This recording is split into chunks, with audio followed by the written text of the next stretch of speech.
السلام علیکم ناظرین، آپ دیکھ رہے ہیں 98 پولیٹیکل چینل۔ ناظرین، اپنے ہی گراتے ہیں نشے من پہ بجلیاں۔ ناظرین، آپ کو یاد ہوگا کہ گزشتہ برس پاکستان کے selected prime minister Imran Khan نے یہ بیان دیا تھا کہ ممبئی حملوں میں لشکر طیبہ کا ہاتھ ہے۔ پرائم منسٹر کے اس بیان کے بعد بھارت کو پوری دنیا کے اندر پاکستان کو دہشت گرد قرار دینے کا موقع ملا۔ ابھی ریاست پاکستان اور اس کے باشندوں کے پرانے زخم دل نہیں پائے تھے کہ پاکستان کے فیڈرل منسٹر وزیر science and technology Fawad Chaudhry نے ایک اور بیان پلوامہ کے بارے میں داغ دیا۔ وزیر سائنس اینڈ ٹیکنالوجی کے اس بیان کے بعد بھارت نے پاکستان کو دوبارہ دہشت گرد ثابت کرنے کے لیے سر توڑ کوششیں شروع کر دی ہیں۔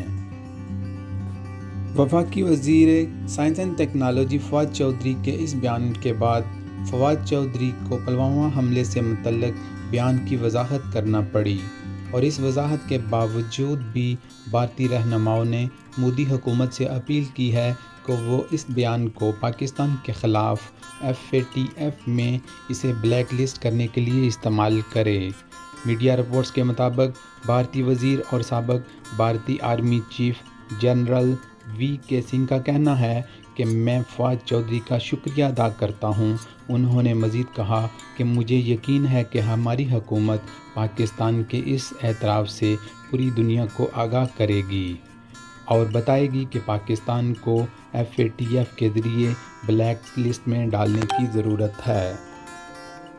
اس کے علاوہ انہوں نے مودی سرکار کو مزید اس بات پر زور دینے کے لیے کہا کہ کوئی بھی پاکستان کی مالی امداد نہیں کرے گا۔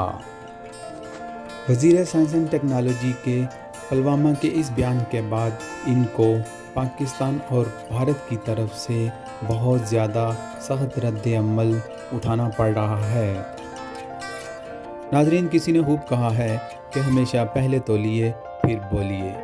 پاکستان کے ان فیڈرل منسٹر فواد چودھری نے ایاز صادق کے بیان کے رد عمل کے طور پر یہ بیان دیتے ہوئے پاکستان کی ریاست کو ایک عجیب و غریب مشکل میں پھنسا دیا ہے۔